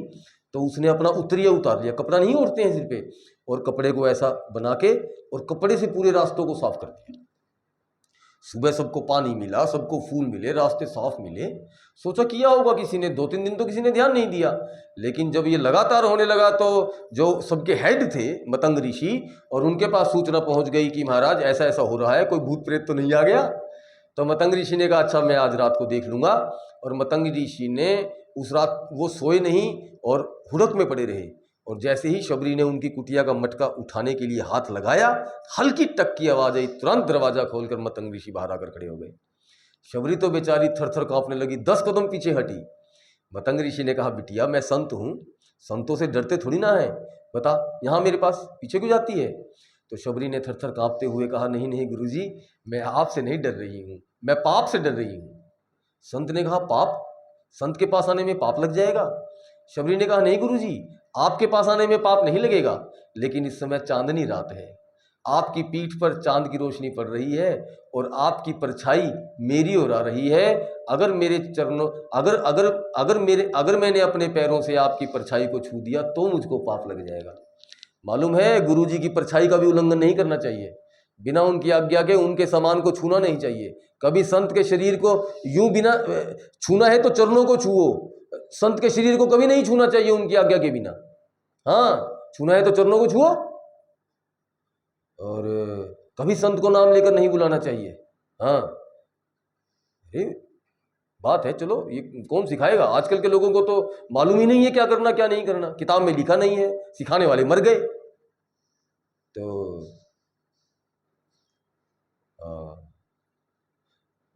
तो मतंग ऋषि उधर से गए ताकि परछाई उधर चली, उधर से गए और हाथ पकड़ के शबरी का भीतर ले आई। बैठ, कहां से आई है, कौन है, हैं? क्यों घर से निकली, पूरी कहानी जानी। मतंग ऋषि ने कहा अच्छा बिटिया चिंता मत कर, तेरा भाव बड़ा अच्छा है, ले ये माला ले, राम नाम जपना, यहाँ कुटिया में रहना। तब से शबरी राम नाम जपने लगी, कुटिया में रहने लगी, मतंग ऋषि की सेवा करने लगी। एक दिन मतंग ऋषि ने शबरी को बुलाया और कहा शबरी मैं जा रहा हूं। शबरी ने कहा गुरुजी आप कहाँ जा रहे हैं, कब तक वापिस आएंगे। मतंग ऋषि ने हंसते हुए कहा पगली मैं ऐसी जगह नहीं जा रहा हूं जहां से वापिस आऊंगा, मैं जा रहा हूं। गुरुजी आप जा रहे हैं, मेरा क्या होगा। शबरी तो रोने लगी। गुरुजी ने कहा शबरी चिंता मत कर, देख बिटिया तू ये कुटिया छोड़कर मत जाना, बस मैं बता रहा हूं ना, भगवान आएंगे बिटिया, इस कुटिया में आएंगे, तू राम राम जपना और यहीं रहना। तो जब ये बुढ़ी हो गई ना तो लोग कहते थे ए बुढ़ी ये तू मरने वाली है, देख तू मरने वाली है, जब कमर कमान हो गई उसकी, नहीं आएंगे तेरे राम, नहीं आएंगे तेरे राम, मौत आएगी मौत। तो वह कहती है चल चल, मैं तो मर ही नहीं सकती, क्योंकि मेरे गुरुजी का वचन है जब तक भगवान नहीं आएंगे मैं मर नहीं सकती, मेरे गुरुजी का वचन झूठा हो नहीं सकता। अब देखो शबरी क्या करती है, नोट करना हमारी बात को, ठीक है। बताओ तुमने जिंदगी में कभी झाड़ू लगाई है, क्यों क्या नाम है तुम्हारा, रजनी, झाड़ू लगाई है, पोछा किसके घर में, क्या क्या फल मिला, कुछ नहीं मिला ना। अगर उसी घर को भगवान का समझ के झाड़ू पोछा लगाया होता तो तुझको अभी तक भगवान मिल गए होते। तू खाना बनाती है, पति के लिए बनाती है, बच्चों के लिए बनाती है, सास ससुर के लिए बनाती है, अगर वही खाना तो उनके भीतर बैठे परमात्मा के निमित्त तूने बनाया होता तो अभी तक तुझको भगवान मिल गए होते। लेकिन हम अपने लिए करते हैं, मोह मूल परमारथ नाही, और सखा परम परमारथ एहू, मन क्रम वचन राम पद नेहू। सबको राम का समझ लो, संपत्ति सब रघुपति की आई। आज के बाद अच्छा बताओ मैं क्यों नहाता हूं मालूम है, मैं इसलिए नहाता हूं क्योंकि मुझे भगवान के लिए सज धज के रहना है। मैं इसलिए खाता हूं क्योंकि अगर मैं खाऊंगा नहीं तो बताओ भगवान की कथा कैसे करूंगा। मैं चलकर यहां तक आता हूं क्योंकि मुझे भगवान की कथा करनी है। मैं जो भी काम करता हूं केवल भगवान के लिए करता हूं। तुम संसार के लिए क्यों करती हो? बोलो। शबरी ने कल भगवान आएंगे। अच्छा हाँ, शबरी ने गुरुजी से पूछा, गुरुजी भगवान कब आएंगे? तो गुरुजी ने कहा, देखो अभी महाराजा दशरथ का कौशल्या जी से लगन तय हो गया है, बस विवाह होने वाला है थोड़े दिनों में, फिर 1-2 विवाह और होंगे, फिर चौथापन आएगा, फिर भगवान पैदा होंगे, 12 साल वो लगाएंगे गुरुकुल में, उसके बाद वो जनकपुर जाएंगे, उनका विवाह होगा, 13 साल वो रहेंगे अयोध्या में, और अयोध्या में निवास करने के बाद उनको वनवास हो जाएगा 14 साल का, और 14वें साल में किसी समय सीता जी का हरण हो जाएगा, तब आएंगे। शबरी ने सोचा इतना साल, लेकिन तभी गुरुजी ने पासा पलट दिया। गुरुजी ने कहा, ओ पगली, तब तक तो आ ही जाएंगे, लेकिन भगवान का कुछ पता नहीं है, भगवान तो कल सुबह भी आ सकते हैं। अब शबरी को एक उम्मीद हो गई कि भगवान कल सुबह आ सकते हैं। तो जब वो रात को बिस्तर पर लेटती है तो क्या सोचती है? सच बोलो। जब वो रात को बिस्तर पर लेटती है तो क्या सोचती है? ये सोचती है कि कल सुबह जल्दी उठना है, जल्दी नहाना है, फटाफट झाड़ू लगानी है, बढ़िया बढ़िया फल तोड़ के रखने हैं, फूल तोड़ के रखने हैं, आसन संभालना है, भगवान आएंगे तो ऐसा करूंगी, भगवान आएंगे तो ऐसा करूंगी, वो बोलेंगे तो मैं ऐसा बोलूंगी, चरणों से लिपट लिपट जाऊंगी, मैं उनको फिर जाने। वो योजनाओं के जाल बुनती है, जैसे जब तेरी सगाई हुई थी तू अपने पति के चेहरे को अपने मन में धार कर उनके बारे में कल्पनाओं के जाल बुनती थी। जैसे मकान बाहर बाद में बनता है, पहले कागज पे बनता है, कागज पे बाद में बनता है, पहले तुम्हारे मन में बनता है। भगवान बाहर बाद में आएंगे, पहले तुम अपने मन में भगवान लेकर आओ। तुम कल्पना तो करो, कौन सा तुम्हारा पैसा खर्ची हो जाएगा? दिन रात कल्पना किया करो। मैं आपको बता रहा हूं, सुनो। पहली बात तो विश्वास करो मेरी बात का कि भगवान आते हैं, आ सकते हैं, और तुम कहो कि भगवान आएंगे। अगर तुम कहो कि मेरे घर में भगवान आने चाहिए, आने चाहिए, आने चाहिए, तो मैं पूछता हूं कि आपने कौन सी तैयारी की है भगवान के लिए? कोई आसन रखा है, कोई तकिया रखा है, कोई जगह निश्चित की है? आपने मन में सोचा है कि उनको क्या खिलाऊंगी? आपने मन में सोचा है कि उनको कहां बिठाऊंगी, क्या करूंगी, क्या नहीं करूंगी? आपने कुछ नहीं सोचा, आपकी कोई तैयारी नहीं है। बिना तैयारी के पेपर देने जाओगी तो फेल होगी। वहां तक आप अभी तक पहुंची ही नहीं। अरे 60-60, 70-70 बसंत तुम खा गई, अभी तक तो तुमने भगवान के लिए एक बार इतना भी विचार नहीं किया कि भगवान मेरे जीवन में आ सकते हैं कि नहीं आ सकते हैं। खाक आएंगे भगवान? बोलो, वो बिल्ला है? क्यों बहन जी, थोड़ा बुरा माना करो हमारी बात का। हाँ, तो अब देखो प्रतिदिन का काम हो गया। अच्छा, शाम होती थी ना तो शबरी सोचती थी, हाँ, नहीं आ पाए, बरसात थी ना, कहीं रास्ते में रुक गए होंगे, आज गर्मी ज़्यादा थी ना, तो हो सकता है कि वो लक्ष्मण छोटे भैया है ना, तो वो थक गए हों, हो सकता है कहीं रुक गए हों, भूखे भी होंगे, कौशल्या माँ साथ नहीं है ना। वो भगवान की चिंता करती है। और आज पंपा सरोवर पे शोर शराबा हो गया, पता लग गया भगवान आ गए। अब शबरी ने मालूम है क्या सोचती है? गुरु जी का वचन सत्य हो गया, गुरु जी की कृपा हो गई, भगवान आ गए। लेकिन उकड़ू बैठी है, उकड़ू। जो बेचैन आदमी होता है तो चौकड़ी नहीं मार पाता, उकड़ू बैठी है, ऐसे ऐसे हिलती है। मालूम है क्या सोचती है? सोचती है, पगली तू यहाँ बैठी है, अगर भगवान बाहर की बाहर निकल गई तो भगवान कहेंगे मैं तो आया था, तू अपनी रानी बन के बैठी रही महल में, बाहर क्यों नहीं निकली? तो दौड़ के बाहर चली गई, उधर दौड़ती चली गई 1-1.5 किलोमीटर। फिर सोचती है पागल क्या करती है, भागती क्यों है? गुरुजी ने कहा था कुटिया से बाहर मत निकलना, फिर वापस भागती है। और जब वो इस प्रकार से कई बार दौड़कर अपने दरवाजे पर बैठी थी आंखों को बंद करके, भगवान यहाँ आकर खड़े हो गए और बहुत देर तक खड़े रहे। शबरी की आंख बंद थी, आखिर भगवान को कहना पड़ा, माँ। और जब शबरी ने आंख खोला तो शबरी की सारी योजना धरी धराई रह गई। यहाँ बिठाऊंगी, वो गुरुजी वाला आसन निकाल लाऊंगी, अवाक देखती रही। भगवान ने कहा, ओ माँ बैठने के लिए तो बोल दे। अब खिलाने लगी वो बेर, जो भी आपको कहा जाता है। मालूम है बेर का मतलब क्या हुआ? हमारे यहाँ बेर का मतलब होता है देर। बड़ी बेर लादी। यहाँ से कौन है? कैथल जीन साइड से, उचाना से है कोई? हमारे यहाँ बेर देर को बोलते हैं, बड़ी बेर लादी। तो भगवान बेर बेर बेर मांगते हैं, माने बार बार बेर मांगते हैं। क्यों? क्यों? ये जो बेर है ना, बेर, ये देरी का फल है। बहुत देर से आए हैं ना, बहुत देर से आए हैं। तो बताओ, देरी का फल तो मीठा होता ही है। एक बात। दूसरी बात, शबरी मालूम है किसे कहा जाता है? शबर कोई जाति वाति नहीं होती है। पागल के बच्चों ने सब शब्दों का नाश कर दिया। शबर जाति, शबर जाति। आज कोई शबर जाति किसी कोई जानता है? जो संविधान को खंगा, शबर नाम की कोई जाति नहीं है। सबर ही शबरी है। सब्र, सब्र ही शबरी है। जिसने सब्र किया वो सबरी हो गई। तुम सब्र कर लो, तुम सबरी हो जाओगी। अच्छा बताओ, शबरी का फल मीठा है कि नहीं है? तो बताओ, सबर का फल मीठा होता है कि नहीं होता है? अरे वो बेर इसलिए मीठे हैं क्योंकि वो शबरी का फल है, शबर का फल है। तीसरी बात सुनो। तीसरी बात यह है महाराज कि वो जो फल है ना, वो शबरी चख के चखा रही है। हम आपको जो कथा सुना रहे हैं ना, पहले हमने चखी है, तब आपको चखा रहे हैं। हम पढ़ के नहीं बोलते हैं, याद करके नहीं बोलते हैं। पहले हमने अपनी अनुभूतियों में इस कथा को उतारा है, तब आपको सुना रहे हैं।